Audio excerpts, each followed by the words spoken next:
All right. Welcome to Lesbians Do It All. I am Miko Sharvani. Uh, I'm not really here to talk about anything. It's just going to be random ranting and just getting over and talking about different things. So I've been reading a lot of threads on different groups about people having heartaches and are trying to figure out how to get over and recover from a breakup. So I say the first thing you need to do when you're trying to recover from an heartache, and Jay Dizzle has welcome, hello. The first thing you need to do when you're recovering from a heartache from someone that you broke up with is to reevaluate. You need to take a hiatus because hurt people hurt other people.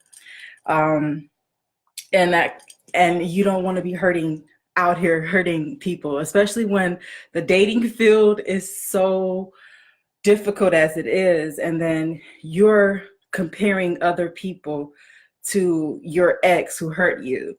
You need to take time to refresh yourself and mentally get rid of everything that happened, and to actually have an open eyes and a clear mind about the new person you're going to date.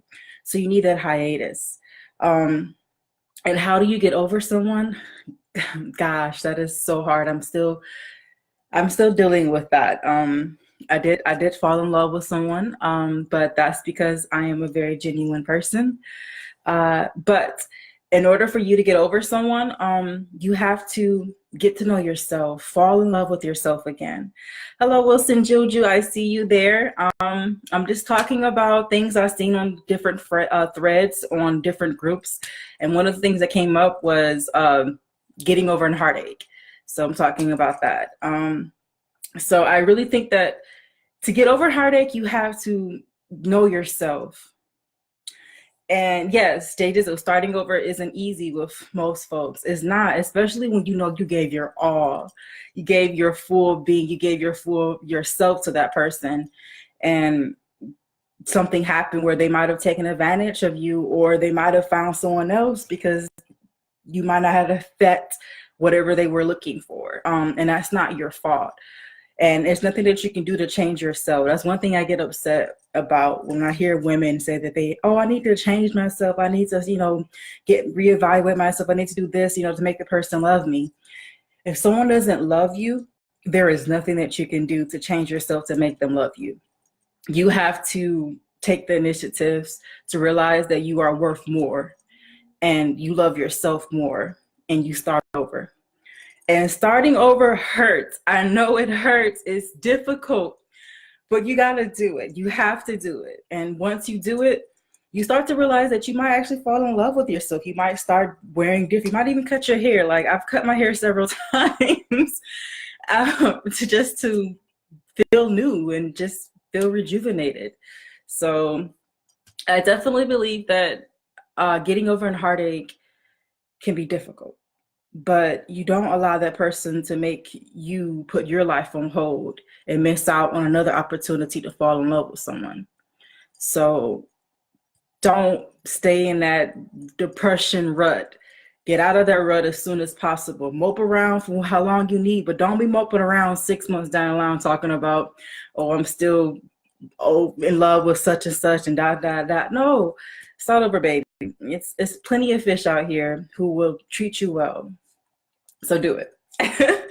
Another thing that I've been seeing is zodiac signs. Like, when did zodiac signs dictate whether or not a relationship is going to go well? Your zodiac sign does not matter in a relationship. That is the least. It doesn't matter. Zodiac signs don't matter. And I'd be like, who goes with a Scorpion, or who benefits with a Sagittarius? Those things are superficial. I mean, they have a little bit of truth to them, but you shouldn't really put all of your eggs in one basket, hoping that, this zodiac astrological or hand reader, or whatever fortune teller is going to help you in your relationship. It's about both parties wanting to be in the relationship, not about the zodiac sign. That's superficial. Yes, I do have a ring in my hand at 10 o'clock in the morning, but it's been a long night. So I'm treating myself tonight. And Jay Jesus says, you feel like your time you invested has gone to waste. Referring back to getting over it. I know that your time feel like it's gone to waste, but you can't dwell on someone, especially if they don't want you. You end up wasting your time dwelling on that person. So go ahead and get over them and find your happiness. Like, get beautiful, or if you're a stud and you're getting over a film, put on your best outfit and go stretch yourself. It's not about, allowing the person to take control of your life from a distance when they've left. You don't want that. And again, zodiac signs don't matter. Years, they're totally different on different spectrums. And they said their relationship would never have worked, but they've been married for over 35 years. So that should tell you something right there. It's really hard.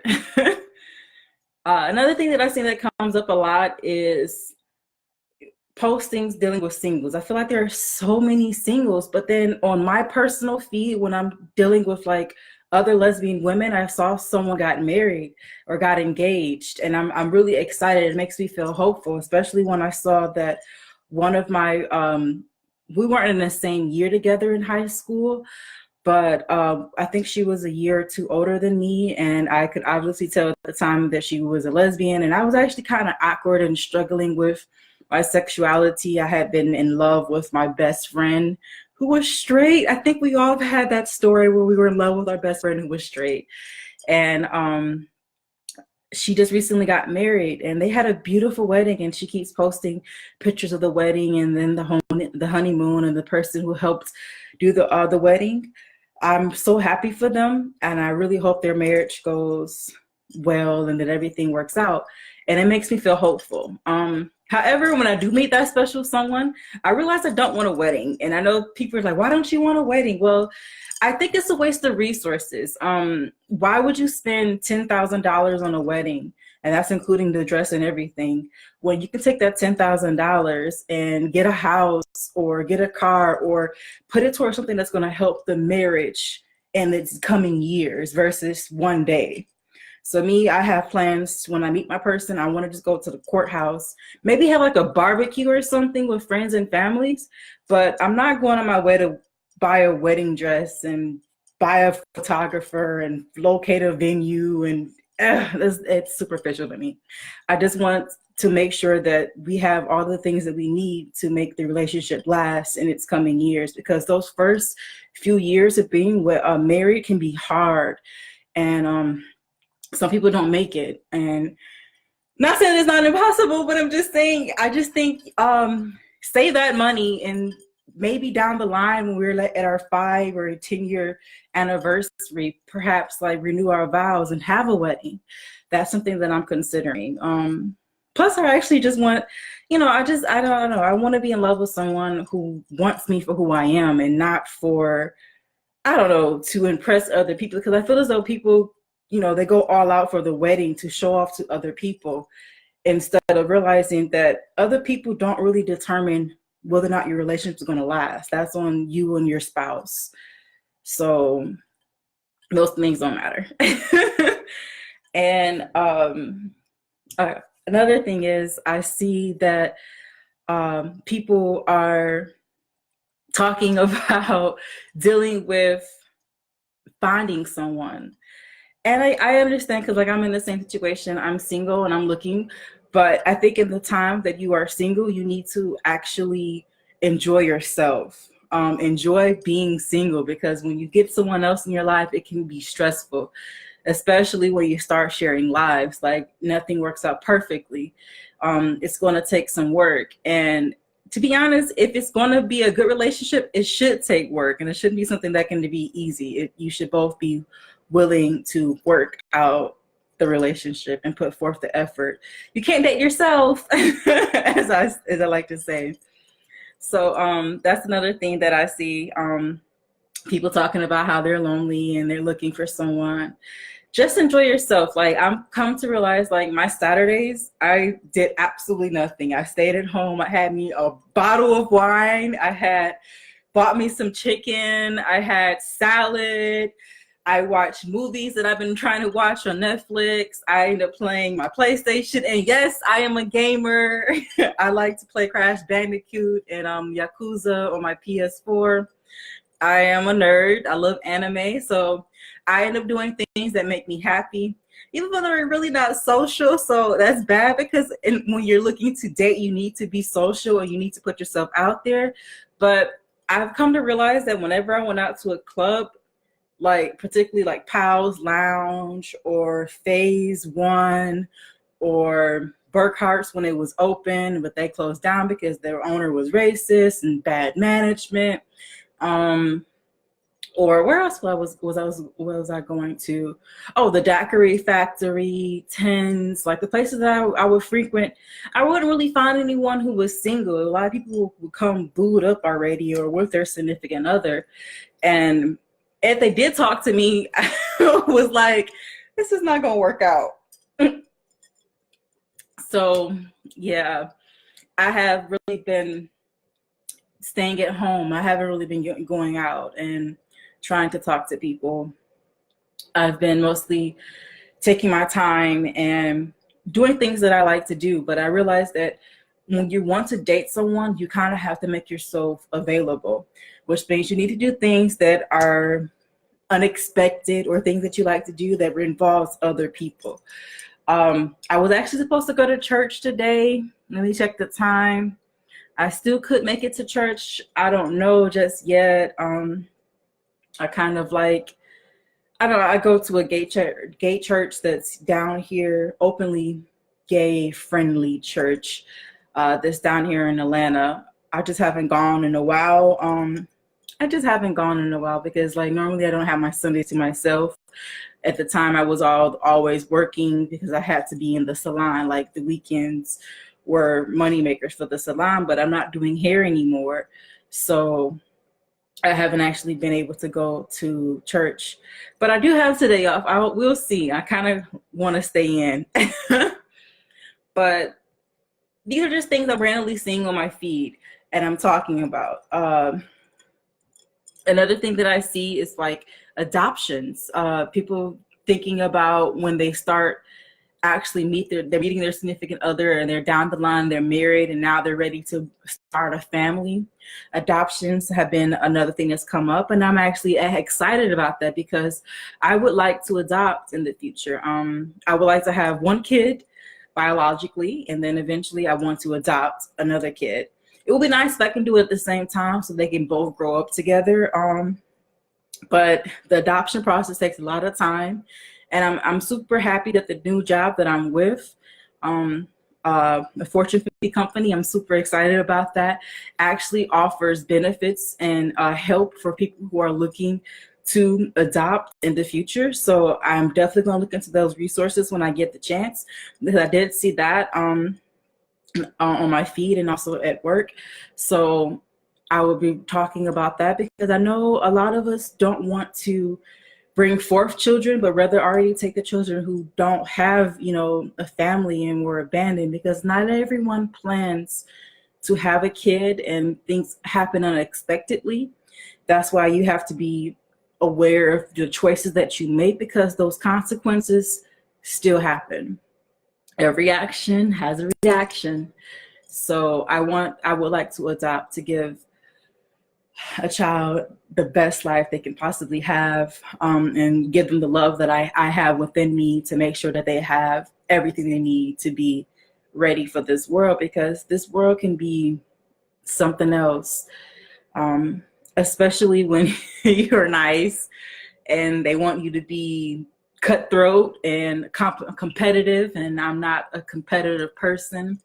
I don't think competition is right, though they say, well, you have competition in the nature, but I'm like, the thing about being human is that you have intelligence, so that's supposed to make you more intelligent versus being in a hunter prey mode. I think that's a lower level. And anyway, I just think I want to bring forth children and give them the best opportunities eventually, but I still have to go through things in life to make myself better. So that's one thing. Another thing that I've been seeing on my feed is people traveling together, and I think that's amazing, or traveling by themselves. I think you need to travel more, because when you travel, it makes you more aware of what's going on in the environment, and you realize that you can't trust what someone else is telling you about a certain area. You actually have to go there for yourself, see and talk to those people, and see what's going on and experience it firsthand, versus allowing someone to give you propaganda and tell you that, oh, this area is known for this, this, and this, because they're always going to give you the negative. Negativity travels faster than positivity. So I definitely say traveling is a necessity in life, even if it's just going to a different state. I had family members who, I'm glad they were once like this, where they didn't even go on the west side of Detroit. They would only stay on the east side. Or I had family members who lived on the west side of Detroit and wouldn't go to the east side of Detroit and had never been outside of the state. And I'm like, I think that's closing yourself off, and you need to be open to having different experiences. So I'm not happy that they're going on cruises and taking the time to go abroad, because it opens up your mind and it makes you a more well-rounded person when you go and see different countries and different people, or go to different states. And I'm just saying, when you travel, you have the opportunity to try different foods. And I'm a big foodie. I love food. As you can tell, I have hips, so these hips don't lie. When it comes to food, I can put it down. So I definitely say travel. And if you have a significant other, that is the best thing that you can do with a significant other. It puts you both in a position where you're neutral and you have to work together. My grandparents, I always bring them up because they RV across country. They've been to all 50 states. They even went to Alaska. Like, that used to be a yearly thing for them to drive RV all the way to Alaska.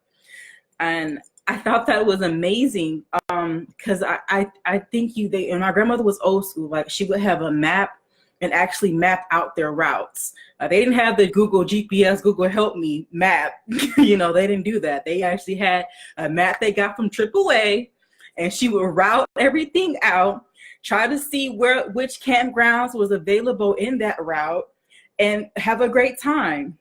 I would go with them on summers to Port Huron, that's also in Michigan. I would go down south with them to New Orleans, RVing across country.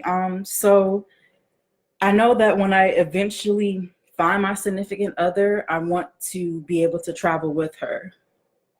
I know that's hard, because I'm young, and I travel now by myself. Like, I might drive myself to somewhere, but I would eventually like to have an RV. My grandmother would be like, well, you need to start making a budget, because those RVs are expensive. Which one do you want? You need to plan things. And then you have to make sure that the campground that you're going to, like, there's so much that goes into RVing. And I think I would like to see more African Americans and people of color actually taking advantage of being on the road with the RV and traveling with with you and your spouse, or you and your children, or just you by yourself. Take a camera and a computer, though. I wish my grandparents would do that, but they were never really into that technology thing. They were like, we just go see, we take the pictures here and there, but we're just there for the experience. They like to live in the moment, and there's nothing wrong with that. So that's one thing I've been seeing, people traveling abroad. And Jay Dizzle says the connection has to be there. Yes, the connection definitely has to be there when you're dealing with someone. If you are with someone, it's kind of hard. I know people say, like me particularly, I keep saying that I want to be in a relationship. And unfortunately, me wanting to be in a relationship does not mean that I'm going to date just anyone because I want to be in a relationship. I still have needs, wants, standards, and expectations in my potential partner, and we have to have chemistry. And if there's no chemistry within that relationship, it's kind of hard for the relationship to withstand. And that's one reason why I'm very big about not having sex so quickly. My actually my best friend, she gets mad at me. We have these arguments and discussions because she wants me to be more open and to date people and to, you know, be open, more open with my sexuality. But I'm not really that open. And I actually have regrets about when I was open, like, because I wanted to be with the right person. And that's why I'm holding out with having oral. I'm holding out with being flesh to flesh. Even though I have this picture, I see this picture as commitment.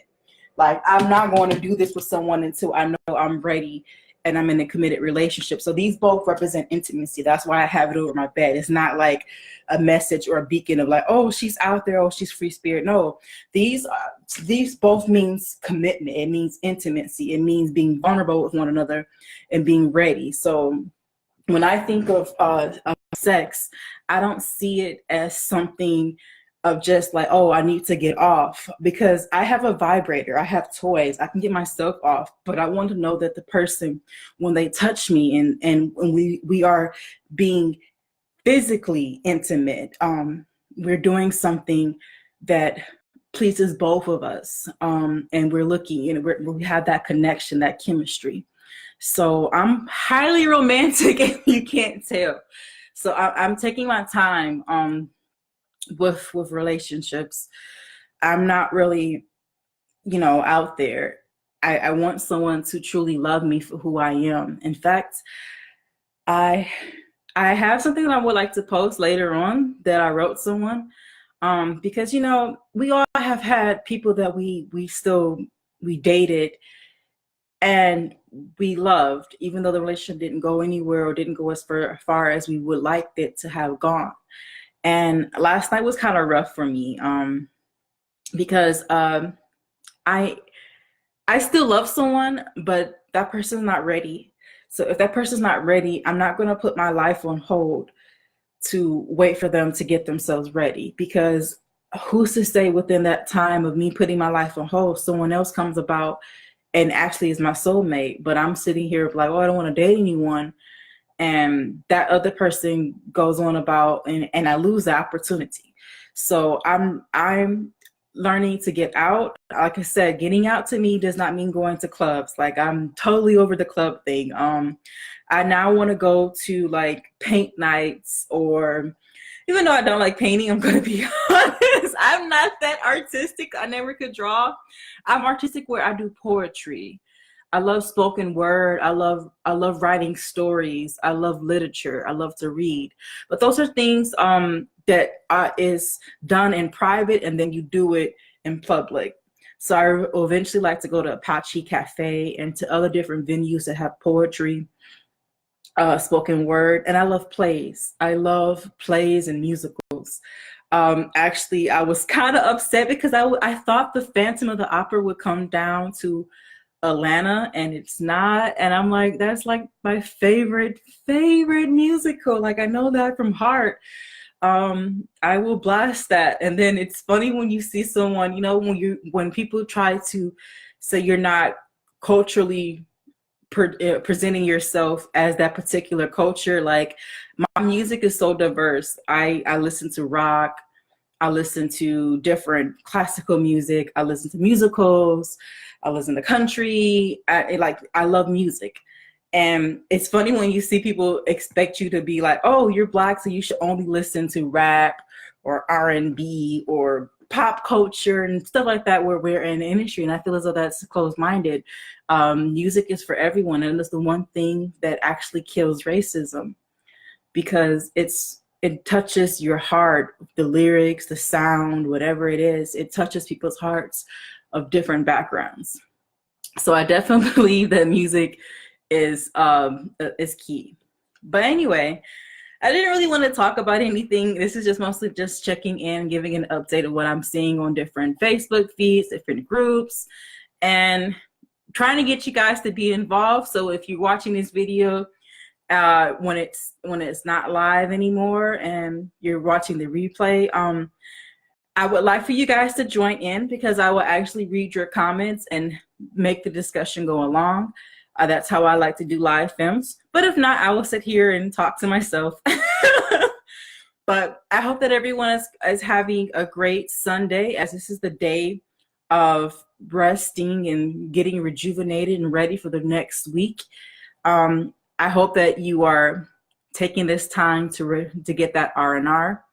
I did have a post out talking about confessions, and here's my confession so that you guys don't feel like it's just, you putting yourself out there.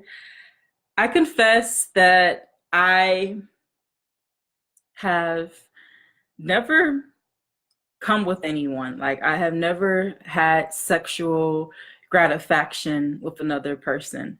In fact, I would actually fake my orgasms because the person that I was with, I didn't know how to tell them that they weren't pleasing me, and I felt embarrassed.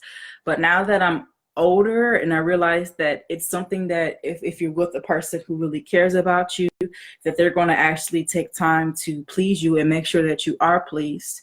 So I confess that. And so I had someone tell me, oh, that's very bad, that's very wrong. And yes, it is wrong, because you are not really helping yourself and you're not really helping the other partner, because sex is something that it's a team thing. Like, you both have to like make it work together. So that's one thing I've come to learn about myself. Sorry, I definitely just spilled that and put it back in the cup.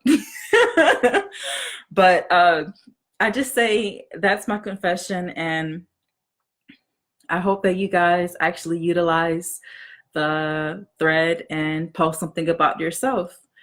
In the meantime, stay motivated with life. May there be peace, prosperity, and love. And if no one's ever told you today or whenever, ever, I love you and I want the best for you. So please become the best version of yourself. And that means really looking at yourself. And don't be afraid to, look at yourself and criticize yourself. No one's perfect. Everyone has their flaws. That's life. But as long as you know that you can be a better and be the next version, just see it. Like, as long as you can see positivity in your life, then you can eventually initiate it and do it and become it. So don't be afraid. I don't want this video to be more than 30 minutes, so I'm getting ready to get off. I hope you guys have a great Sunday. I'm going to enjoy my drink and eventually make me something to eat and enjoy my time. So love you. Bye. I might go to church. Night. Yay.